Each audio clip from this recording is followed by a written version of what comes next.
when I measure the time it took to get the digits on the display here, I compare the time for division by 10 and then modulo 10, and I find that I was a bit unfair because the thing is that this method, it's actually dividing 2 times. So I will show you that, but first, as you can see, I've put another microcontroller here. You can't have 2 at the same time on this board. This is something completely else. Check this out. So now, let's see. When I push this button, it should run down. Aha. And there it stops. And as I push it again, so what am I doing here? Well, I'm okay, if I push the button you can see what happens. And it stops. So the thing is here that I'm producing a PWM, and I'll try to keep the camera still. This is for another video though, but I want to show you shortly. Okay, so the PWM comes in here, and it's RC filtered here with this 10 microfarad and a 1K resistor, and by doing that we get a stable voltage. So, and then that value is then fed into the what's it called, this regulator. So you can see it behind here, it's on the ref pin, and the output of that regulator goes to this rail here. As you can see where where I measure. Yeah, but that's for another video. So yeah, I just thought that was cool. So what I'm actually doing here, it's the Commodore server there. So I'm testing the threshold. So what my code does, I push the button, it will then run up until this light goes off, and then when I push again, it will run until this light comes on again. And this light is just an output of the microcontroller, but this light up here, wait, nothing happening. There. The light here, that's actually an analog value that I measure here on the output. So if the voltage drops, then I do an ADC and then I get it. Anyway, that's something else. So yeah, so that was a little spoiler for you. So I will unplug these two and I will show you some debugging. I will show you some debugging. So.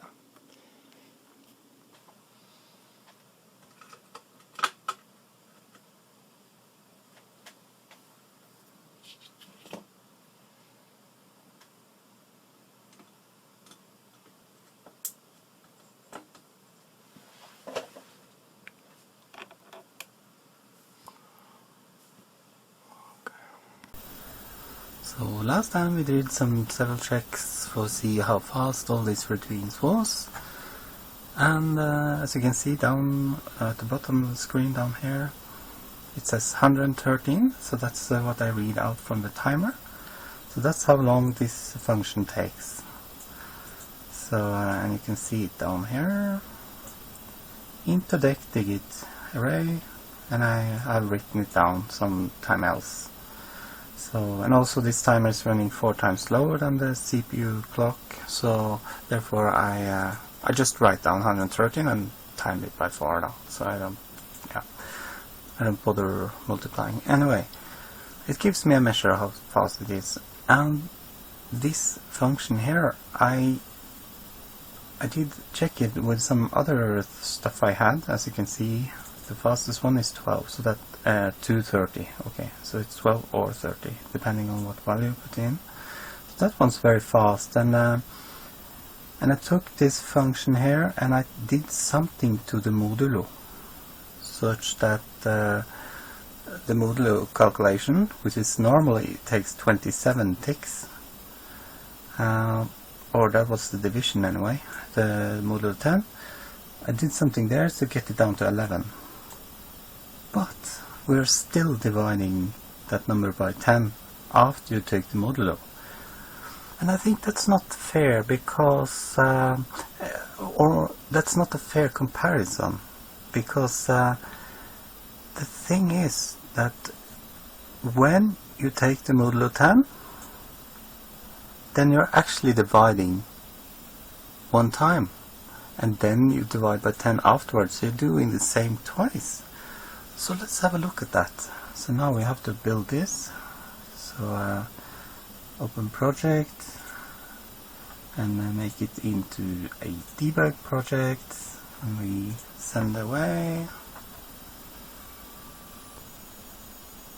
Alright, so here we are. So let's run it, the debugger, start the debugger, and it starts here.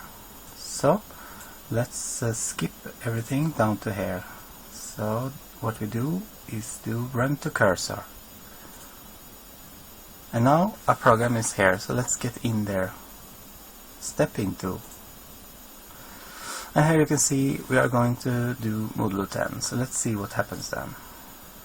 Aha! We are doing a div 8 by 8. Okay, so is that this is done twice. And the thing is, it's throwing away the data it has in R8 and R4. So let's put on our glasses. The watch window, as it is called. So now this function is now called, and you can see that the number is 111, but in assembly it's not seeing number, it's seeing R0. So R0 has been filled with 111, and the number 111, the result will be returned in R0. So let's see what we get after that. So if we skip to return now, so now you can see the function has been called, and R8 is now, the computer is now trying to move R8 into R0. And R8 is 1, so that's a remainder. If you take modulo 10 from 111, the remainder is 1, therefore the modulo 10 is 1. And the result, you can see, is 11. But as you can see here, it's now overwriting that result, so we are throwing it away. So check that out. Now I will skip it. Check that out. R0 was now replaced. So we are throwing away valuable information here. So yeah, and now we are back to our main program again. So now it's going to divide by 10, so let's skip that. Let's see what happens. Right, so now we have divided 111 by 10, so we have the same number here once more, and we have the same remainder, so that, we are actually doing the same twice. See? Array 0 equals the number modulo 10, right? Then you get the first digit, and then you divide by 10 to get the next digit, to be able to calculate the next digit. So we are calling this this slow function twice. So we have a call here and a call here, and I have looked into that. And what I did, I took the assembly language here for and what I did was, instead of throwing away that R8, I was able to fix it just such that I moved it into the array instead of moving into R0, which now holds the division value, which is 11. So let's have a look at that, what's happened now. And here you can see I reset the timer, and then we run our special code. So let's have a look at that. Now we have to compile it. Okay, so it's compiled, so we run our debug. Yeah, so we are sending 123 in here, so let's skip down to here. Let's go into it. Now let's put on our debugging glasses. Right, so here you said number 103 is now coming in on this function here, number, and you can see here it says 103. And what happens is that you can see the number is then moved into R0, because if you're going to call this function, then you have to move certain thing in the working register. So you put it on R0. So let's see what happens then. So let's step it one by one. So here we are clearing the status register, and what basically happens there. These bits, they mean different things. So that's bits they are like flags. They are set when you're doing anything like adding or subtracting or stuff like that, arithmetic stuff. So now we're moving array. Not sure what's going on there. Anyway,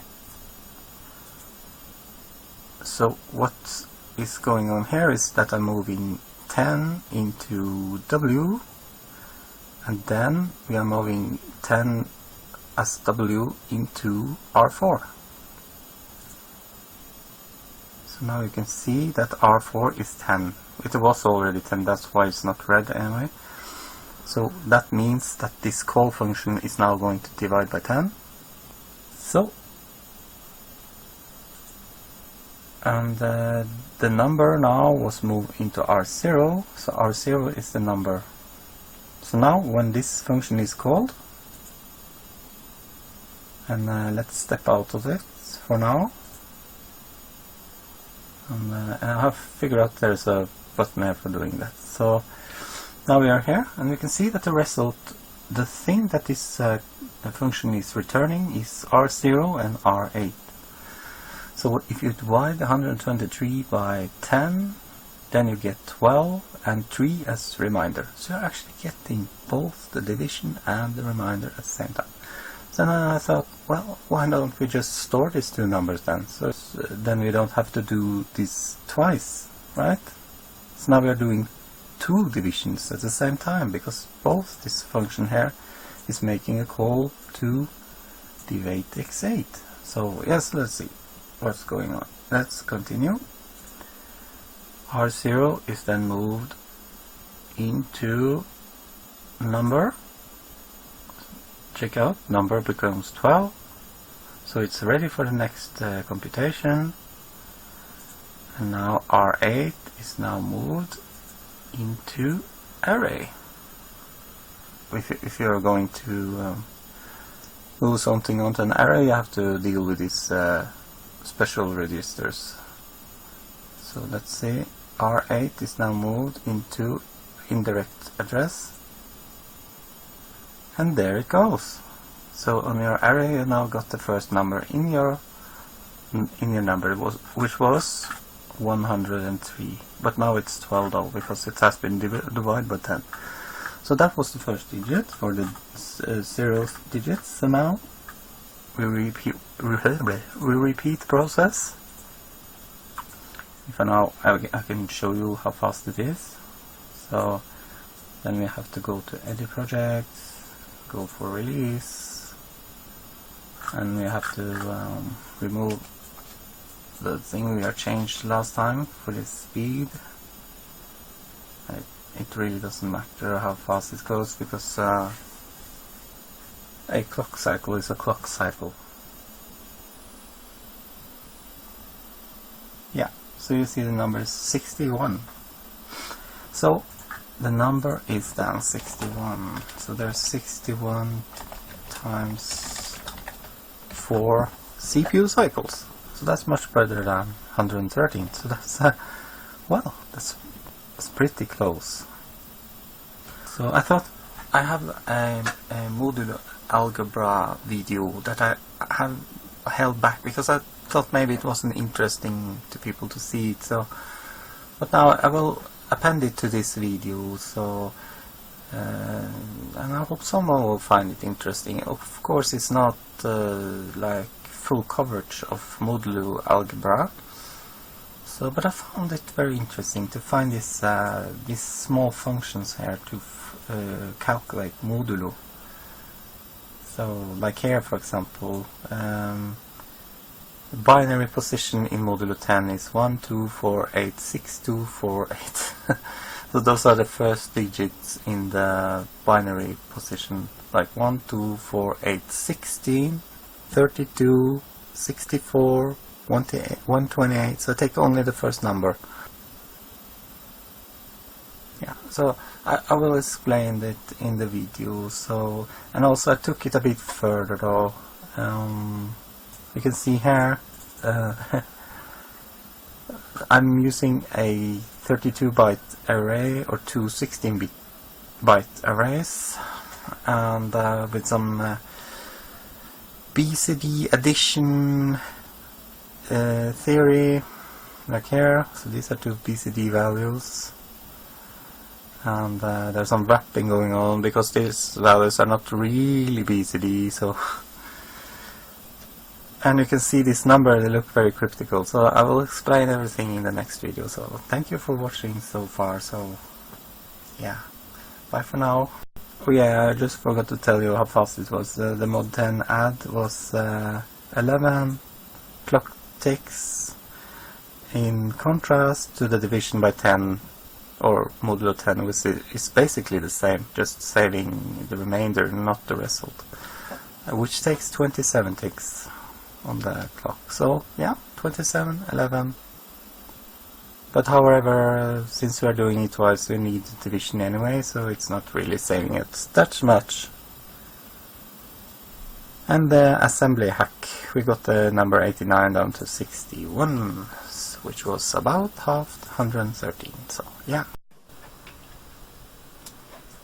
So let's have a look at some modulo algebra. And first let's look at modulo 6. So basically it's like a time clock, a 12-hour clock. So, but instead we have, in this example, we have 6. Because if you say, like for example, it's 9 o'clock and you come home at 1, you say, I come home in 4 hours, so it's 9, and then it's 10, 11, 12, and 1. So, as you see, the clock doesn't say 13, but it says 1. And it's the same here with modulo 6. You see that's 1 plus 2 equals 3 in mod 6. And 5 plus 1 equals 0. So that's the difference here. It's not 6 in mod 6. So because it goes around. And you can continue like this, and you get numbers that have a special relationship because they have the same modulo number. So you call it a congruent. Well, you can say they have the same. You can say they have the same remainder after a long division by 10. Anyway. So another thing, if you take two congruent numbers like 15 and 3, and then you subtract, and you get 12.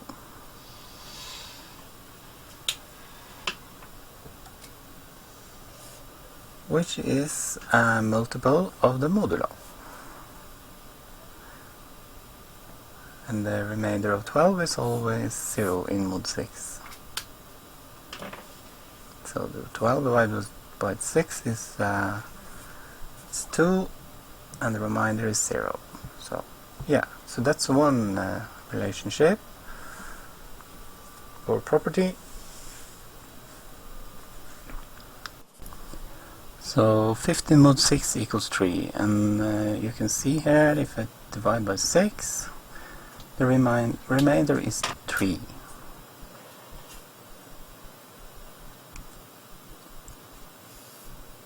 So operator gives the remainder, and the result is 2 after integer division.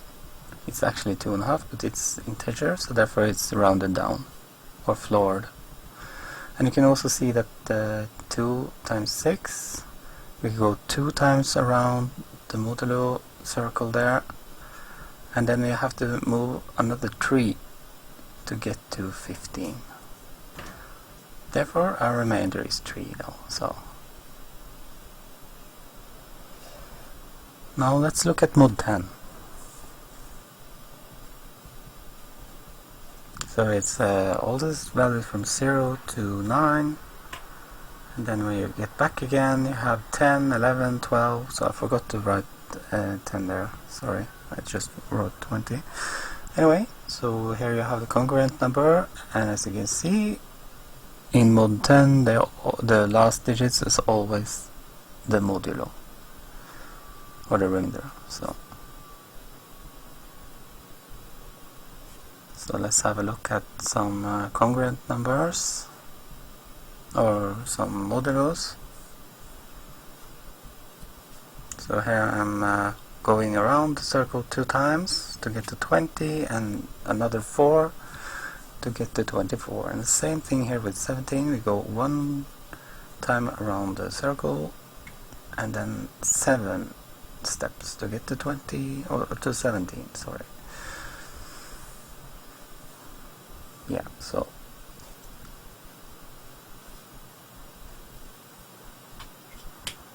maybe it was wrong to write equal there. So anyway, so let's have a look at 255 divided by 10 equals 25, and the remainder is 5. So it's always the last digit when you take mod 10.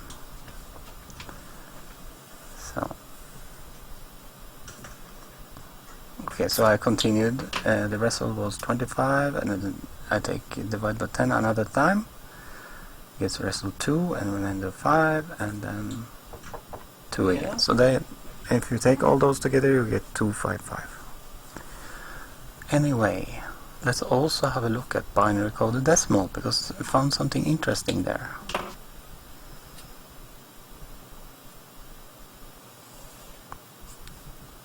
So here you can see the number to the right is not the BCD, because one of the numbers, or the 4 bits, equals 10, so that's larger than the number circle that I've drawn here. So I've scratched out the number circle. You can see there it goes up to 15, that means it's a 4-bit number. So yeah, so this is going way too fast, I can see. But anyway, what you can see is that A is 3 and B is 9, and when you add them together you get 12. But that's outside, so therefore I add 6 to convert it back to BCD number again. So yeah, you have to force a wrapping there. Here you can see the number is 2, which is the first digit in 12.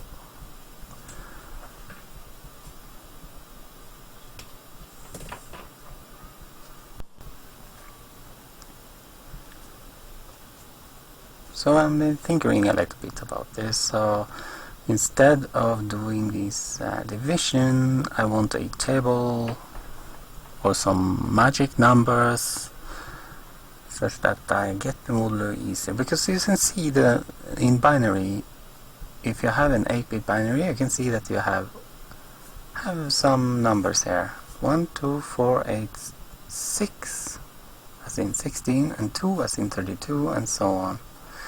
So what if I just take those numbers?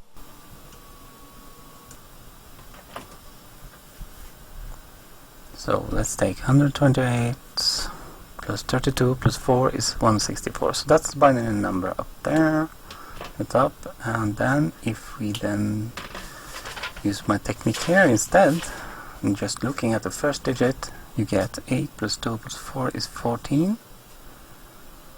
And that's 4 plus 1 multiple of them. So the modulo is 4 then. So here I'm just making the assumption. What I did is that if the value in the first binary digit is true, then I add 1, and then 1 next to that 2, and then next to that 4, and next to that 8. Wow, this is going fast. Wow, because I have made this video before. Oh shit. But you can see on the right side there, I have just compiled.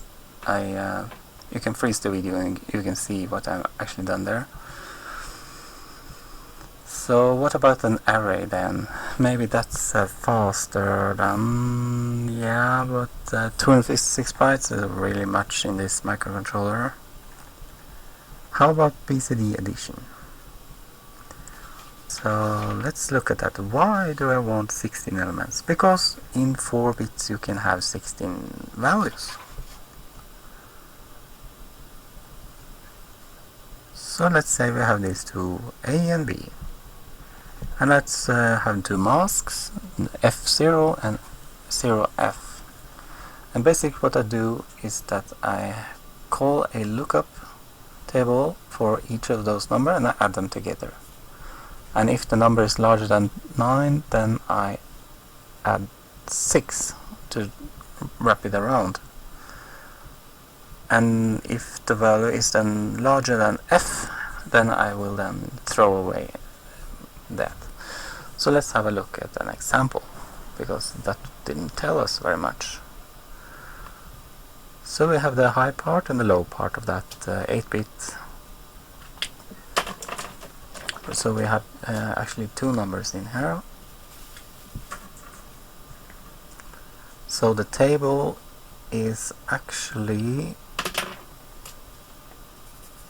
the modulo for a 4-bit number. So this is table L, so that's the low part. And then the high part is 16, 32, 64, etc., but it's only the first digit of those numbers. This took a while to make those. So anyways, so we get this table. So let's have an example. 103 in decimal.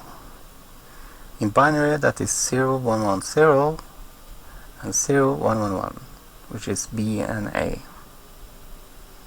And I do a lookup for A and B and use the appropriate tables to get the modulos for those two numbers.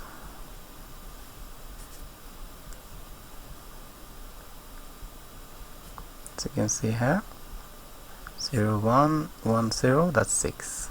So I'm actually pulling that out of the table there, and the result is 13. And that's higher than 9, so therefore I add 6 to wrap it around, and then I mask it away anything I don't want, because I want a value between 0 and 15 there. So here you can see it again in binary. So 8 plus 4 plus 1 is 13. And then I add 6, and what do you get then? Let's see. 1, 1, 0, 1, carry 1. So you get 1, 0, 0, 1, 1. And then we do the mask. 0, 0, 0, 4, 0, and F is 1, 1, 1. And the result here is everything that has a 1 will be whatever it was before, and everything that has ended with 0 will be 0 always. So what do we get? We get 3. And that's the number. So 103 modulo 10 is 3. Voila.